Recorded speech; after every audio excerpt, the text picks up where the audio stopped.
Good evening.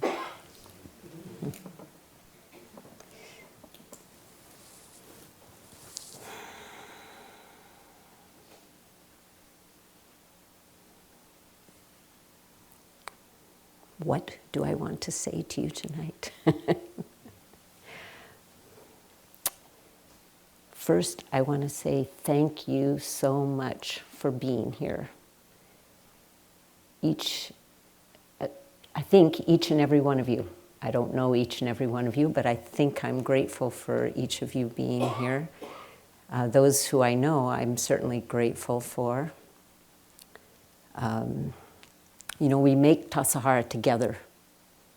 Tassajara isn't just sitting here waiting for you to come back. We're making it each day, each time. So thank you. Thank you for making this special place. So that's one thing I want to say to you. And connected to it, I want to encourage you to do the main practice that we do here, which is to study the self. Tassajara is, I believe Tassajara is set up to over thousands of years. And I actually believe, apart from the Zen part, apart from the Buddhist part, pre-Zen, pre-Buddhist, somehow Tassajara is set up to support us in this study of the self. And of course, the parts that are Zen are kind of obvious, like wonderful food, the baths, a place to sleep, enough safety, not total safety, but enough safety that we can stand to look at ourselves.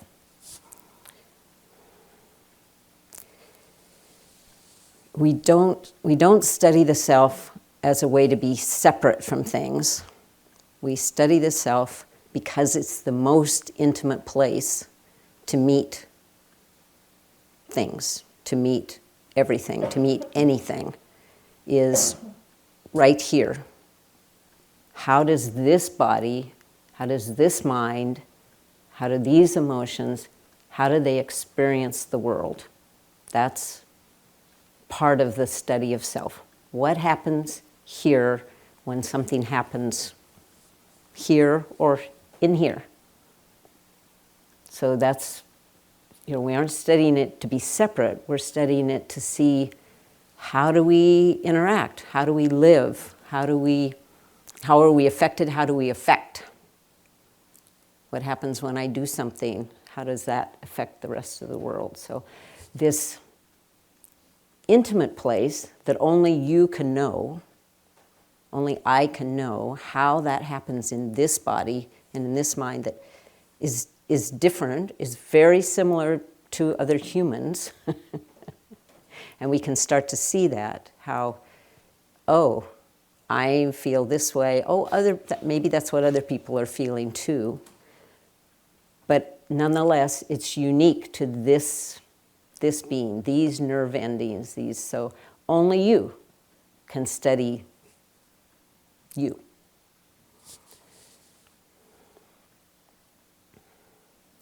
I've been thinking for a while, what does it mean to study the self? It's not, as I've said several times in lectures, it's not like studying for a test. It's not like studying how to, anything you can think about. It's not like get it in your mind, get the instructions, figure out what's going on, which is how we often think about studying something, is I will master it or get to understand it. It has a lot to do with our mind, and often has a lot to do with control, which is a deep desire of ours, to be able to control everything, actually everything. Just enough maybe not everything, maybe just enough to make my life work. So that like urge, that, really a kind of deep fear, a deep fear that somebody should be doing that, and I can't trust anybody else to do it, so I better do it. And this I that I'm talking about when I'm feeling that way is pretty much my thinking brain. Feels like I need to understand what's going on here. I need to figure out how I should act. I need to figure out how they should act. I need to figure out how to make them act that way. I need to figure out how to make me act that way. It's a lot. We're taking on a lot, and yet it's obviously necessary. So I forget how that connects back to where was I going. So it's not that kind of study. It's not that kind of study where we have to figure out how it works, and it's something much gentler, much more open-hearted. I've said in the past, it's sort of like, like a baby bird learning to fly. How does that happen? They don't look it up in a book. They do watch their parents, and we're not quite sure who to watch. So I have a different analogy today. Last night, early this morning, I woke up wondering what I was going to say tonight, and this story that I've read many times and talked about many times came into my mind, which is a koan in the Book of Serenity, which is the Soto Zen koans. So probably a number of you have heard this before. It's one of the, I think it's maybe number 3, because I haven't gotten very far in the Book of Serenity. I keep going back to the same ones. But so in this one, the Buddha was walking in a garden with Indra, the king of the gods, and a lot of his disciples. He's walking in the garden, and at one point he stops and he points to the ground and says, would be a good place to build a sanctuary. And Indra takes a blade of grass and sticks it in the ground and says, the sanctuary is built. And the Buddha smiles. So this, it's a great story. It's a great story, I think. One part of it has always bothered me, which I haven't brought up before, but I will now, which is they must have had really different grass than our grass, and they must have had really different ground. They must have had much harder grass and much softer ground to stick a blade of grass in the ground. Anyway, so so this story kind of changed for me during the night. Indra was gone. It's us. We're walking with Buddha. And Buddha says, this is a good place to build a sanctuary. This is a good place to build a sanctuary. And a sanctuary is a place that's safe enough. It's not safe, like nothing bad will ever happen here. Bad things will happen to us. For sure, we're going to die. And probably a whole lot of other things. Most of us won't die here at Tassajara, though somebody has. More than one person has. But one person that I know has died here at Tassajara. But a lot of other things have happened here at Tassajara. There's been a lot of bruising of egos. There's been a lot of, clashing of important ideas. And yet, it's a pretty safe space. It's a safe enough space to discover a sanctuary, to find out, could there be a sanctuary here? Is this somehow a sanctuary? I mean, really, I think most of us feel like, in some way, when we're really looking at it. I mean, if we're looking out there, we can see all kinds of danger. What they think, whether they like me or not, what they're going to make for dinner. Many, many things can go wrong out there, right? But I think if we're honest, or at least for me, if I'm honest, the places that maybe seem the least safe actually are here. It's like, why am I having that feeling? What is going on with me now? Why am I so upset about this? Why can't I understand what's happening over here? Why can't I stop from obsessing? Why can't I control what is so close to me here? Why does it feel so out of control?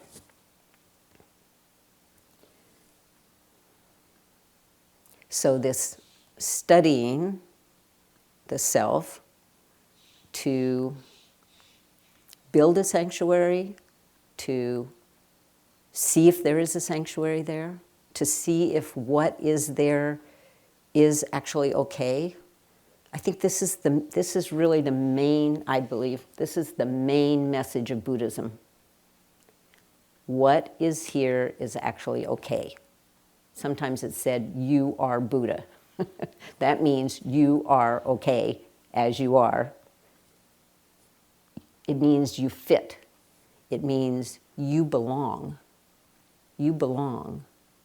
You're not wrong to be, which is another, I think, deep fear that we have, that somehow I'm not right, I'm not the way I'm supposed to be, or these bad things wouldn't be happening.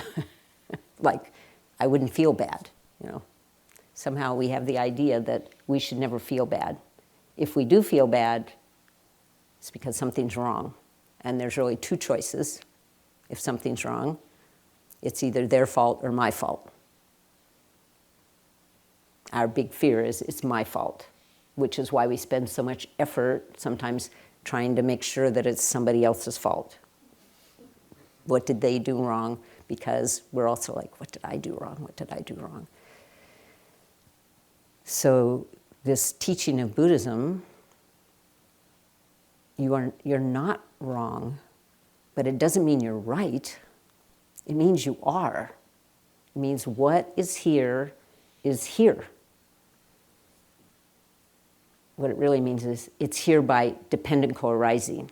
It's here by the effect, impact of everything.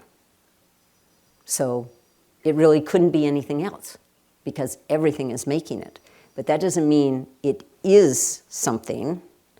It's constantly in flux. So you can't say, oh yeah, I'm okay, I'm good, and I am this, so deal with it because I'm good.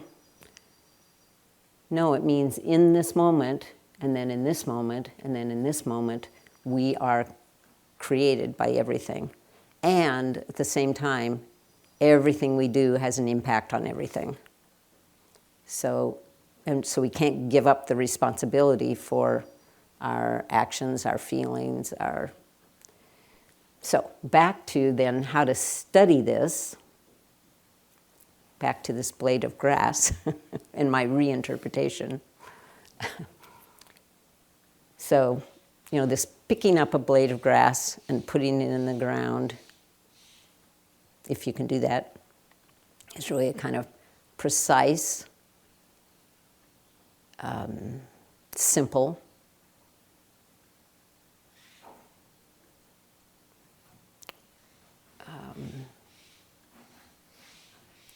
what else would I say? Nonviolent action. Picking up a blade of grass, putting it in the ground. So I would say that this blade of grass, this impossibly strong blade of grass, is our attention. It's just our attention. So as we are looking to see, is this a safe place? Is this a sanctuary? Can I be safe with this? Can I be in a sanctuary? Can I build a sanctuary here? We pick up our attention which is going somewhere, and put it here. Put it here. Put it wherever it needs to go, whatever's calling for it in our body-mind, if we weren't trying to get away from it. There may be things happening in our body-mind which are like, no, I do not want to feel this. I don't want to pay attention to this. But as we can, which is not all the time, we're not totally in control of this, but as we can, notice, oh, let me bring my attention back here. Let me just put it here as if I was putting a blade of grass in really soft ground. Bring that attention back. And Buddha will smile.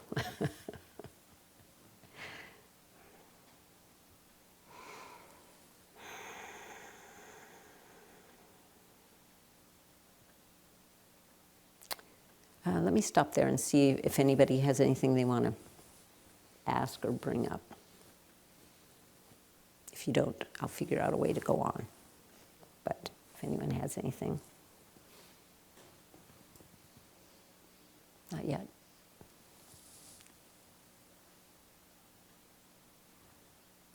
Okay.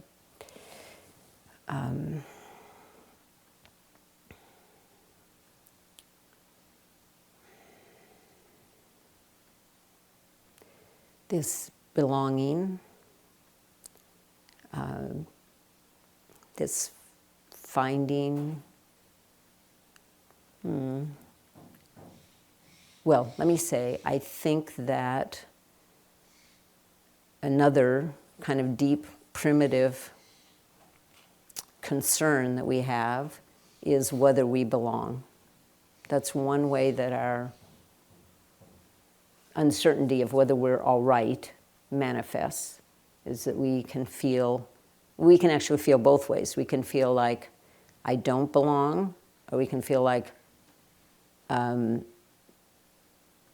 maybe I'll belong too much. Maybe I'll be swallowed up by some whole, like Tassajara, but other things too.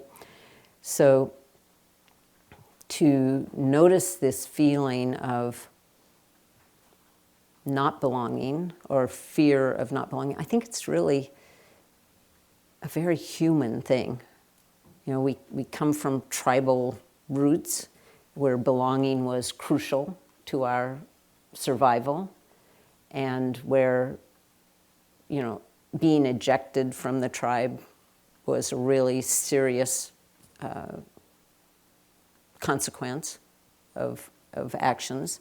And animals don't seem to do this, right? I mean, maybe those young male animals of various types that have to go off, when they're ejected from the tribe, maybe they feel something like that, but it doesn't seem like it. It seems like they figure out how to, do their life without feeling insecure about it. But in human society, where things have gotten so, where we don't know where our tribe is, and where we fear the other tribes, where we want to be sure that we are not in certain tribes, and we are pretty suspicious of them. And then we want to be sure that we're in the tribe we want to be in, if we know what that is, or if we don't know what that is, we want to be in some tribe, even if it's only a tribe of two, like somebody who says, I'm your tribe, and you are very special to me. A lot of us want that, even if we have we want a bigger tribe, we still want somebody who says, it's you, you're the one. To try to meet this feeling of, do I belong? Am I okay? So to notice that feeling when it happens can be really important, because it's a pretty yucky feeling to feel like I'm not belonging. And to get away from that feeling, we will do lots of things. We will pretend to believe things we don't believe. We will definitely point our finger at other people in other tribes that we, just to distract ourselves or to make ourselves feel like part of the tribe that isn't them. So to carefully, when we get a sighting of it or a feeling of it, pick up our attention and put it on that fear of not belonging, and see if you can make a safe space around that feeling, not by talking yourself out of it, not by reminding yourself you actually belong to whatever you belong to, the congregation of stupid people, if nothing else, or some better place. To just let the feeling be that feeling, just a feeling, not necessarily true with a capital T, but a vulnerable feeling. And to see, can you stay a safe place? Meaning, can you be upright? Can you do whatever you need to do next? And sometimes it may be that you can't be standing upright. Maybe you have to be laying down upright. Maybe the feeling is so strong that you actually need to go lie down, or maybe you need to walk because there's so much energy bound up in it that you just need to move with it. But can you let the feeling be there and just be a feeling without believing it, without arguing with it, without arguing for it? And see, can you counter the feeling of, I can't have this feeling. This feeling will kill me if I have it. I cannot stand to have this feeling. Can we be this? Sort of what sesshin, well, to me, this is a lot of what sesshin, all of you know what sesshin is. Does anyone here not know what sesshin is? You're all Zennies, right? So it's kind of what sesshin is when some part of your body gets to the point where you can't stand it. It's very interesting to see that, I was talking with someone about this yesterday. There's the pain, say in your knee, and then there's the pain of, I can't stand it, I can't do this, which is kind of like a little cap of pain on top of the other pain. And if you can notice that and sometimes actually stop feeling like, I can't stand this, because in fact you are standing it, the cap of pain can go away. There's still pain there, but it's not as bad as when added onto it is the I can't stand it. And this is, in sesshin, it's very physical, it's very, there it is. You either stand it or maybe you move, and maybe that helps, although at some point in a sesshin it doesn't help, right? Like you move and then there it is, or it's in a different place or something. So maybe you stand it, or maybe you get up and walk out. But a lot of us just stay there. We actually do stand it. So in our life, when we're not in sesshin, we can do that with different kinds of pain. Some of them not as bad as sesshin. Some of them maybe as bad as sesshin, if you have the kind of sesshin I have. And I think the way to do that, the one way to help yourself do that, is this analogy of picking up our attention and putting it where that emotional or physical or mental pain is, and help trying to make a sanctuary, to make a safe enough space for the feeling so that you can study it, so you can see, maybe not in a way that you would be able to say. You may not be able to give words to it. We so want words, we want to be able to describe what is going on with me. It's a little bit trying to get control over it. We have the idea that if we can describe it, we'll be able to make it go away or turn it into something different. So it may not come in English or whatever your favorite language for describing things is.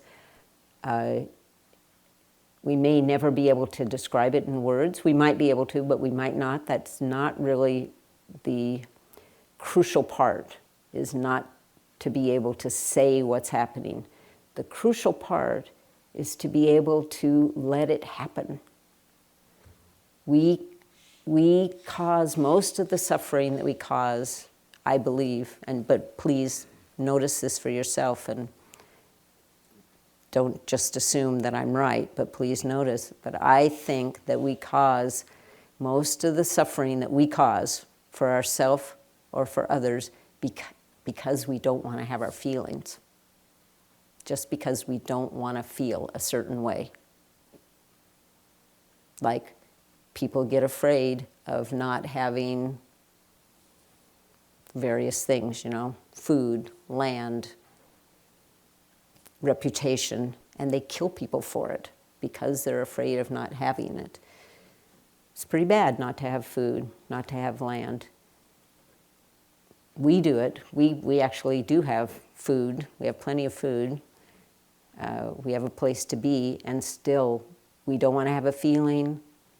We do things that cause ourselves and others harm, actual harm.